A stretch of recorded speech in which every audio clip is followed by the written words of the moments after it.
Hi everyone, it's Christine here. Today I want to talk about how we are able to choose our thoughts.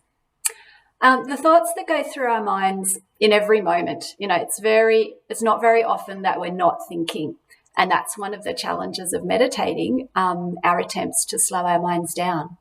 But in normal everyday life, our minds are on the go. And they might be linked to emotions, they often are, or they might just be to do with the everyday activities that we're carrying out. But we can choose the thoughts that we think. And we might choose deliberately to think about things that make us feel good, make us feel happy, make us feel content. And that's when we're really taking action to create the sort of life that we want. Now, I've thought long and hard about, do we choose our thoughts and do we choose our feelings? And I'm not an expert. I claim no expertise in this area, but I just have given it a lot of thought myself. And I don't think we're as easily able to choose our feelings. We can choose feelings to some extent. You know, if something happens and it's upsetting, we might choose not to get too upset about it or not to let it get to us too much.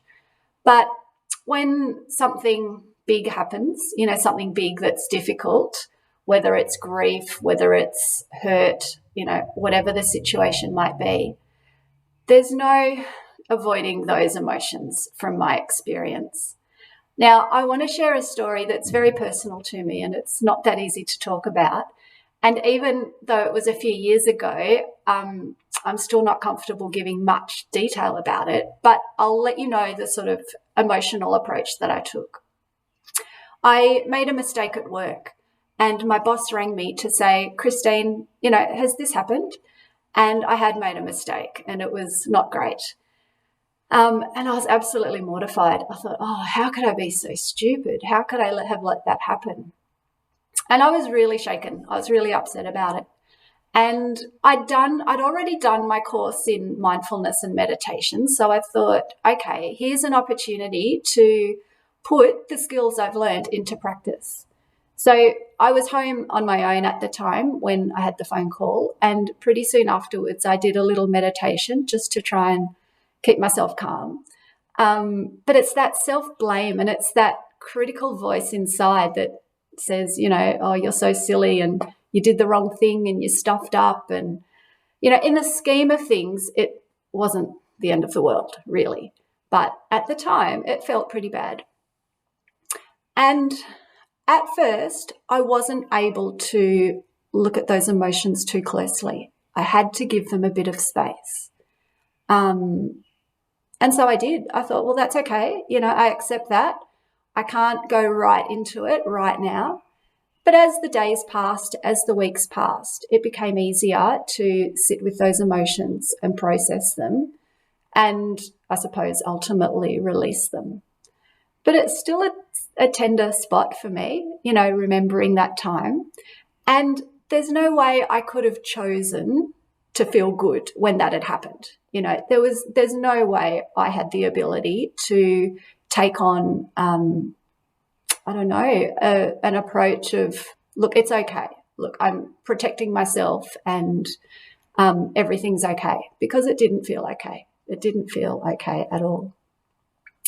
So, yeah, I think my advice is that, when things like that happen and it feels catastrophic, to just give yourself a bit of time and space, to cut yourself a bit of slack. Those feelings are going to be there, and I don't think there's a lot of choice we've got about it. They're going to be there regardless of what we do. Thoughts are different though. The thoughts that we think, I do believe we've got a lot more choice there.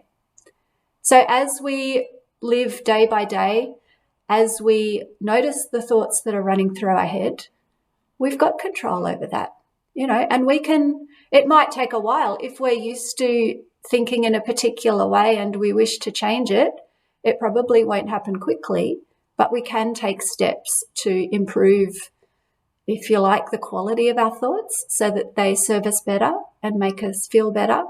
And, ultimately that contributes not only to good mental health, but to good physical health as well. because the thoughts that we think do contribute to, the physical health of our body. So that's probably enough for today. Again, hopefully there's something you can get out of that, that we are able to choose our thoughts. Feelings can be a bit more tricky though. We need to be true to our feelings, and we need to give them a bit of time. If they're full on, let them process before we deliberately replace them with, trying to feel happy all the time. Okay, thank you very much. See you.